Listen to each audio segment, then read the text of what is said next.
அனைவருக்கும் வணக்கம். நான் உங்கள் விஜே. தன்னிறக்கம் அப்படின்னு ஒரு சின்ன சிறுகதையை தான் பார்க்க போகிறோம். இந்த கதையில் வரும் பாத்திரம் ஒன்றே உள்ள ஒரு நபரை நான் அறிவேன். நாங்கள் குடியிருக்கும் அதே வளாகத்தில் தான் அவரும் குடியிருக்கிறார். எனவே ஒரு வகையில் இதை ஒரு நிஜக்கதை என்று சொல்லலாம். லைட்டை போட்டவுடன் எழுந்தாளா அல்லது தூங்காமலேயே புரண்டு கொண்டிருக்கிறாளா என்ற சந்தேகம் வந்தது இவருக்கு. வயதாகி போனால் எல்லாமும் குறைந்துதானே போகிறது. ஆரோக்கியம், உணவு, உறக்கம் என்று. திரும்பி படுத்துக்கோ, வெளிச்சம் கண்ணில் படுற மாதிரி ஏன் கிடக்க? ஆமாம், நீங்கள் இப்போ சீக்கிரமே எழுந்து 8 மணிக்கு கிளம்புவீங்கன்னு கண்டனானா? படுங்க பேசாமல், 4 மணிக்கு எழுந்தா போதும். ஐயோ, தூங்கி போயிட்டேன்னா சங்கடம், அந்த டென்ஷன் ஆகாது. நான் அவ்வளவுதான், நீ தூங்கு. பல் தேய்ச்சிட்டு பால் காய்ச்சி காஃபி குடிச்சுக்கிறேன், அப்புறம் வா நீ. அவருக்கு எல்லாமே அரை மணி நேரத்துக்கு அல்லது 1 மணி நேரத்துக்கு முன்னேமே அந்தந்த வேலை கேட்டார் போல் முடிந்துவிட வேண்டும். அனாவசிய டென்ஷன் கூடாது. சின்ன வயசிலிருந்தே அப்படித்தான். அது இன்று வரை விடாது தொடர்கிறது. சீக்கிரமே எழுதுவது மற்றவர்களுக்கு குடைச்சலாக தெரிகிறது. என்ன செய்ய? அன்று அவர் தன் சொந்த ஊருக்கு சொல்கிறார். அதற்காக 20 நாட்களுக்கு முன்னையே ரயிலில் டிக்கெட் ரிசர்வ் பண்ணி விட்டு காத்திருக்கிறார். ஒவ்வொரு நாளாக கழித்து கொண்டு வருகையில் மனசு திக் திக் என்கிறது. எதற்காக? ஊருக்கு போக வேண்டுமே என்கிற அலுப்பு ஒரு பக்கம், அங்கே போய் சமைத்து சாப்பிட வேண்டும் என்கிற சிரமம் இன்னொரு பக்கம், பேரனை விட்டு பிரிய வேண்டுமே என்கிற வருத்தம் வேறு. அவனுக்கு தெரியாது இவர் சூட்கேஸை தயார் பண்ணியது. தேவையான துணிமணிகளை எடுத்து வைத்துக்கொண்டு மெத்தை கட்டிலுக்கடியில் தள்ளிவிட்டார். அவன் பார்வையில் பட்டால் சூட்கேஸை எடுத்து வைத்துக்கொண்டு தரமாட்டான் என்பான். ஊருக்கு போகக்கூடாது என்று சொல்லி அழுவான். நானும் வருவேன் என்பான். அந்த சுகமே தனிதான். நமக்காக ஒரு புதிய ஜீவன் மனது உருகித்தான் போகிறது. காலையில் 5க்கெல்லாம் தான் இவர் கிளம்பி விடுவாரே. அவன் 6, 7 என்று எழுந்திருக்கையில் முதலில் சற்று ஏமாற்றமாகத்தான் இருக்கும். அழுது அடம்பிடிப்பான். வீட்டை 2ஆக்குவான். பிறகு பாட்டி சமாதானம் செய்ய மெல்ல மெல்ல சரியாய் போகும். வேறு வழி? பையனோட இருப்பு என்று சென்னைக்கு வந்து விட்டாலும் இன்னும் சொந்த ஊரில்தான் வரவு செலவு, வங்கி கணக்கு, வழக்கு எல்லாம். அங்கேக்கும் இங்கேக்கும் அல்லாடி கொண்டிருக்கிறார். அங்கு போகாமலும் இருக்க முடியவில்லை. இங்கேயே கிடக்கவும் இயலவில்லை. பையனோடு தான் இருப்பேன் என்று பிடியாய் உட்கார்ந்து விட்டாளே. மருமக பெண்ணும் எதுவும் சொல்வதில்லை.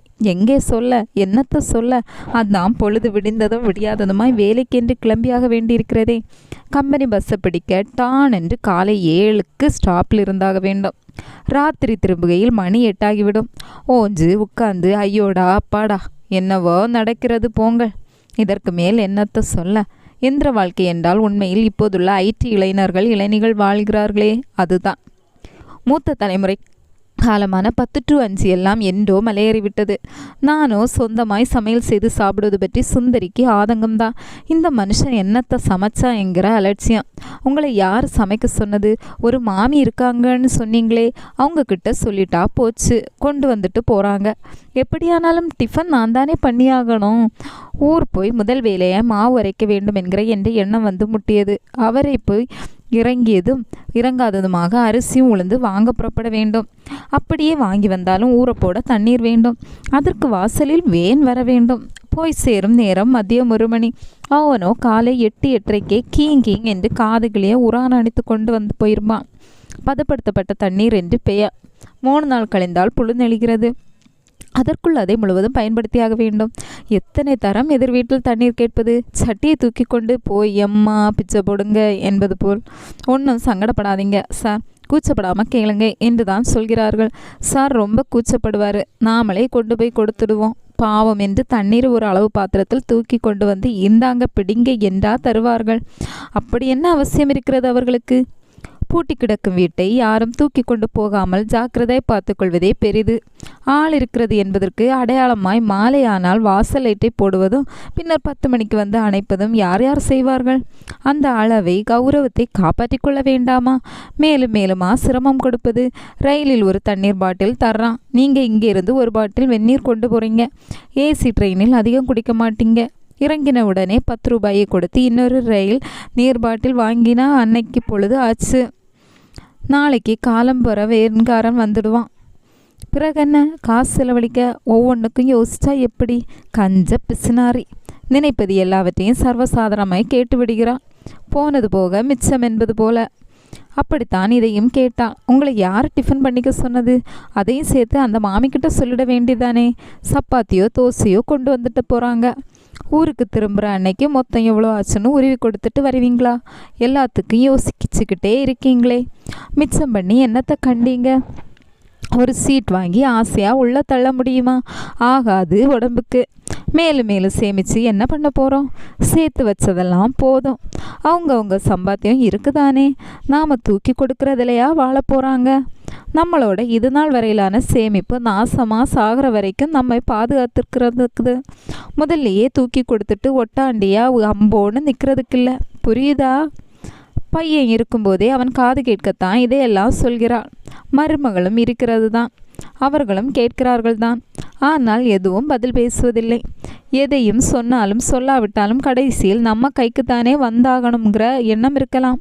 அவள் அளவுக்கு கண்ணீர்னு தன்னால் சொல்ல முடியாது, வாயே திறப்பதில்லையே. திடீர்னு உடம்புக்கு வந்துடுச்சுன்னா வைத்திய செலவுக்கு வேண்டாமா? லட்சம் லட்சமானா ஆகும். அதுக்கு பையன்கிட்ட கையேந்துவீங்களா? உங்கள் சுய கௌரவத்துக்கு அதெல்லாம் ஒத்து வருமா? அதனால தான் அப்படி சொல்கிறது. என்ன இப்படி பேசுகிற? அவன் தனியாக ஒரு வீடு கட்டணுங்கிறான். அதுக்கு நாம் உதவாமல் வேறு யார் உதவாங்க? வாகன இடமாய் பார்த்துட்ருக்கான். அமைஞ்சதுன்னா அட்லீஸ்ட் இடம் வாங்குறதுக்காக நாம் கொடுத்தது வேண்டாமா? பொசுக்குன்னு நீங்களே எடுத்து நீட்டிட்டீங்கன்னா தங்களோட சேமிப்பு சேஃப்டின்னு அவங்களுக்கு தோணிடும். அவங்க பணத்தையே கொடுக்கட்டும். இருப்பில் குறைஞ்சாதான் திரும்ப சேமிக்கணுங்கிற புத்தியும் அக்கறையும் வரும். அவங்களா எதுக்கும் வாயை திறக்காத போது நீங்களே எதுக்கு முந்திரி கொட்டை மாதிரி முணுமுணுக்குன்னு முன்னால் போய் நிற்கிறீங்க?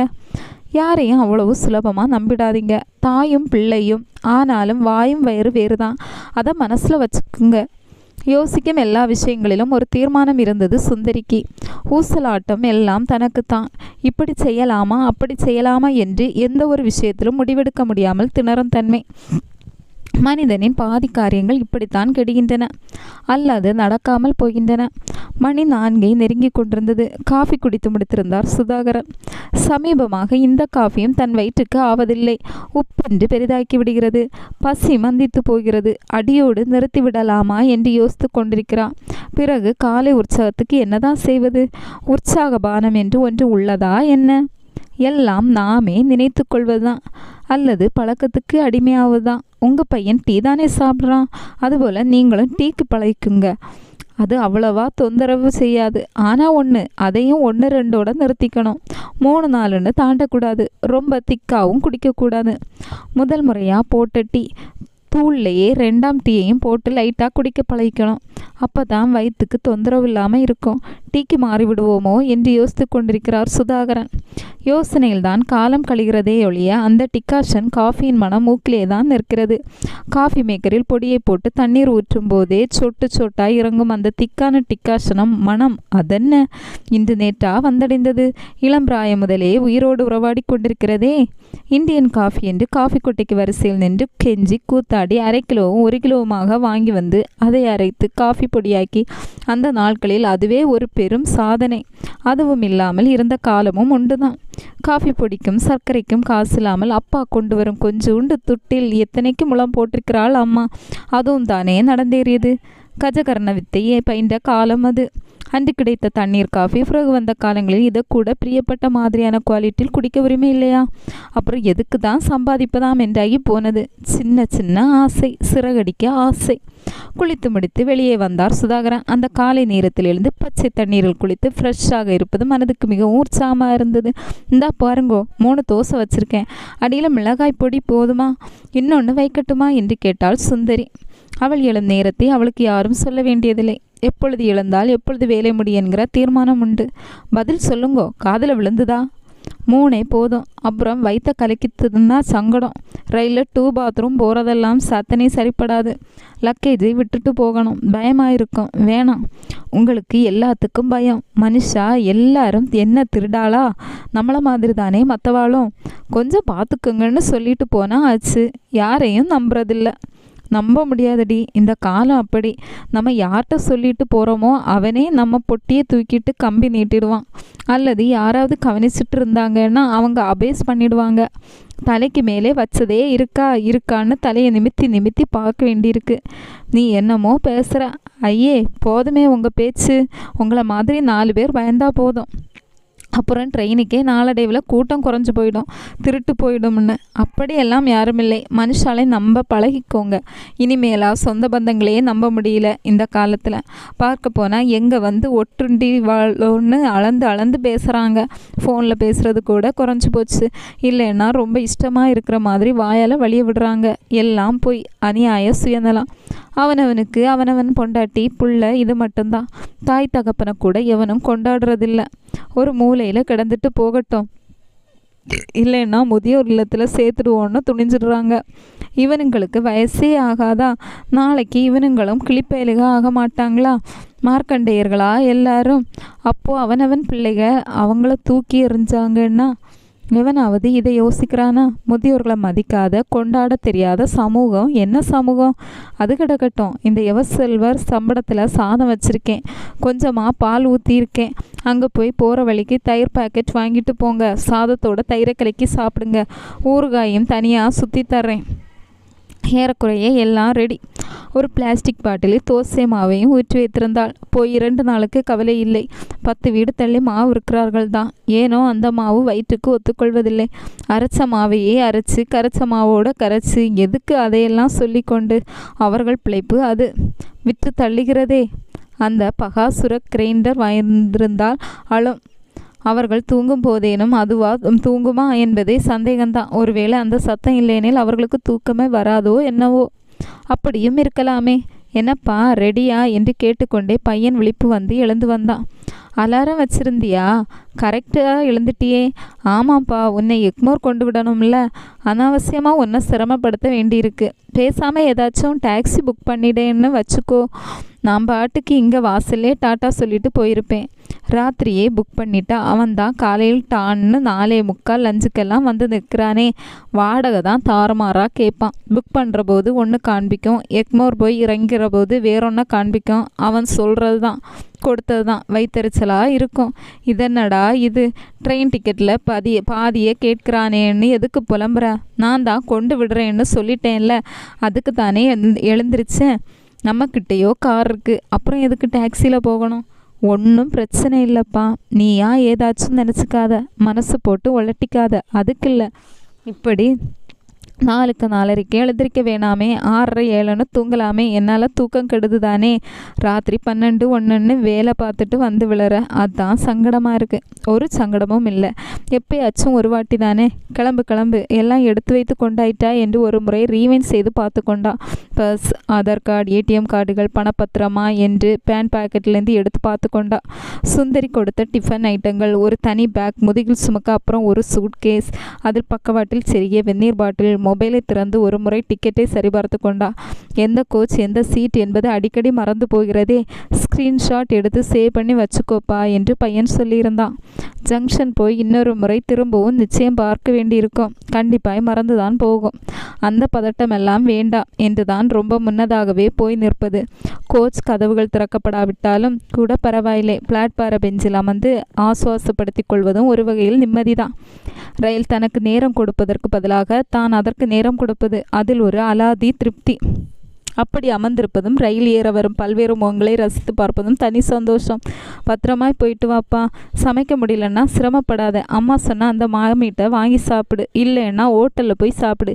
காசு செலவழிமேன்னு பார்க்காத. உன் பென்ஷன் காசில் ஒரு 5000 கூட மாதம் கூடி நீ செலவு பண்ணுறதில்ல, எனக்கு தெரியும். அப்படியெல்லாம் இருக்கணும்னு அவசியம் இல்லை. விருப்பப்பட்டதை வாங்கி சாப்பிடு, சொணங்காத. எல்லா டிரான்சாக்ஷனையும் சென்னைக்கு மாற்றிட்டு அந்த வீட்டையும் பேசாமல் வித்துடலாம். அதான் 30 வருஷத்துக்கு மேலே குடியிருந்தாச்சுல்ல, போராதா? சொல்லிட்டே தான் இருக்கேன், நீ தான் கேட்க மாட்டேங்கிற. அலையாமல் கொள்ளாமல் சிவனேன்னு சென்னையிலே கிடக்கலாம் தானே. சரி, கவனமாக போ. ரயிலில் ஏறி இறங்குற போது ஜாக்கிரதை. ஆட்டோ பிடிச்சி வீட்டுக்கு போ. பஸ்ஸில் போகாத. இந்த லக்கேஜையும் வச்சுட்டு பஸ்ஸில் போகக்கூடாது. எங்கேயாவது விழுந்து வைப்ப, புரியுதா? சுற்றிலும் பலரும் இதை கவனித்து கொண்டிருப்பது கொஞ்சம் லட்சையாக இருந்தது இவருக்கு. பேசியே என்னை தொண்டு கிளம் ஆக்கிடுவாங்க போலிருக்கு. பத்திரமா போயிட்டு வாப்பா. டாட்டா, பாய் பாய். இறக்கி விட்டானோ இல்லையோ பறந்து விட்டான். பின்னால் அலரும் வண்டிகளின் சத்தம் அப்படி விரட்டுகிறது. தூரத்தை போகும் காரையே பார்த்து கொண்டு ஒரு நிமிடம் நின்றார் சுதாகரன். நீண்ட பெருமூச்சு கிளர்ந்தது. மனுஷனுக்கு வயசாக கூடாது. ஊரில் இருக்கும் வீட்டை விற்பது, கணக்கு வழக்கில் சென்னைக்கு மாற்றுவது என்று எல்லாவற்றிலும் தலையை கொடுக்கிறார்கள். உரிமை உண்டுதான். அவளும் கேட்டுக்கொண்டிருக்கிறாளே. அவள் பாடு ஜாலி கழிந்துவிடும். தன்பாடு இப்படியும் ஒரு சந்தேகம் வரத்தானே செய்கிறது.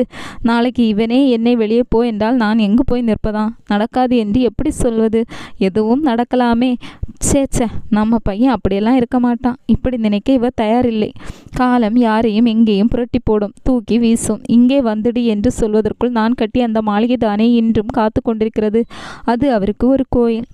அங்கிருந்தால் அப்படி ஒரு நிம்மதி மனதுக்கு. சொல்லப்போனால் அவரின் ஆரோக்கியமே அங்குதான். இவ்வளவு எதற்கு? அம்மா அப்பா தனியாக அலையறா, அது எனக்கு பிடிக்கல. நீயும் கூட போயிட்டு வா. இந்த வயசில் அப்பாவை தனியாக அனுப்புறதுக்கு எனக்கு இஷ்டமில்லை. ஒருத்தருக்கு ஒருத்தர் துணை. அப்பப்போ ஒரு மாதம் போய் இருந்துட்டு வாங்கோ. இங்கே நாங்கள் எப்படியோ சமாளிச்சுக்கிறோம். எங்களுக்கும் பழகணும் இல்லை. தனியாக இருந்து செய்து பார்த்தா தானே கஷ்ட நஷ்டங்கள் புரியும். நாளைக்கு குழந்தைன்னு ஒன்று வந்துடுச்சுன்னா இன்னும் கஷ்டம் இல்லையா? அதுக்குள்ளேயும் எங்களுக்கு கொஞ்சமாச்சும் எக்ஸ்பீரியன்ஸ் ஆக வேண்டாமா? கிளம்பு கிளம்பு, நீயும் அப்பா கூட போகிற என்று சொல்லவில்லையே. இன்று வரை ஒரு வார்த்தை இது குறித்து பேசியிருப்பானா? அம்மா புடவை தலைப்பை பிடித்து கொண்டே அலைகிறான் இன்றும். என்னிடம் இவ்வளவு பேசும் இவன் தன் அம்மாவோட ஏன் என் சார்பாய் சொல்ல மாட்டேங்கிறான்? ஏன் சார்பென்ன? பொது சார்பு அதானே சரி. சின்ன வயதிலேருந்தே அம்மா கொண்டு தான் அவன். இன்று மனைவி என்று ஒருத்தி வந்துவிட்ட பின்பு அப்படியே இருந்தால் அட அவன்தான் வேண்டாம். இவளுக்காவது தெரிய வேண்டாமா? பேசாமல் அமர்ந்து கிடங்கோ. 2 மாதத்துக்கு ஒரு தரம் நாம் 2 பேருமே போவோம். நானும் உங்கள் கூட வாரேன். வீட்டையும் சுத்தம் பண்ணிவிட்டு லோக்கல் வேலைகளை எல்லாம் முடிச்சுட்டு வரலாம். எல்லா கோயில்களுக்கும் போயிட்டு சாவகாசமாக திரும்பலாம். ஒன்றும் கெட்டுடாது. சந்தோஷமாக போயிட்டு வரலாம் என்று சொல்லவில்லையே. நான் இங்கே தான் இருப்பேன், என் பையனோட தான் இருப்பேன். அங்கே வரல, என்னால் முடியலை. திட்டமிட்ட திடமான வார்த்தைகள். முடியலை என்பது பொய். இங்கு கிடந்து மாங்கு மாங்கு என்று வேலை செய்ய மட்டும் முடிகிறதா? நான் மட்டும் என்ன இளவட்டமா அலையிறதுக்கு? எனக்கு தான் முடியலை. நான் மட்டும் என்னை இளவட்டமாக அலையிறதுக்கு எனக்கு ஊர்பட்ட டிரான்சாக்ஷனையும் வீட்டையும் அங்கே விட்டுட்டு அம்போன்னு இங்கேயே குந்தி இருக்க முடியுமா? அந்த வீட்டோட கதி என்னாகிறது? பூட் பங்களாவாக ஆகிடும். பேய் தான் குடியிருக்கும். அப்புறம் என் பேச்சுக்கு எந்த எதிர்வினையும் இல்லை. என்ன உலகமடா இது?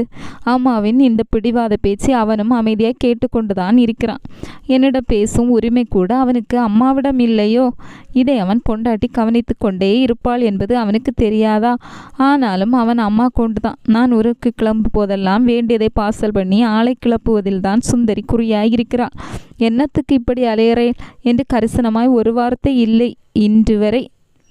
வீடு வரை உறவு, வீதி வரை மனைவி, எத்தனை நாளைக்கு என்று பார்க்கிறேன். தனக்குள் ஆதங்கமாய் முனகிக்கு கொண்ட சுதாகரனுக்குள் நீண்ட ஏக்க பெருமூச்சொன்று கிளந்தது. எதிரே தன் வயதொத்த தம்பதியர் சிலர் ஜோடி ஜோடியாய் அமர்ந்திருப்பதை அவரின் ஏக்க பார்வை தீர்க்கமாய் கண்ணுற்றது. லேசாக கண்கலங்கியது அப்போது. பிடிச்சிருந்தா லைக் பண்ணுங்கள், ஷேர் பண்ணுங்கள், கமெண்ட் பண்ணுங்கள், சப்ஸ்கிரைப் பண்ணுங்கள்.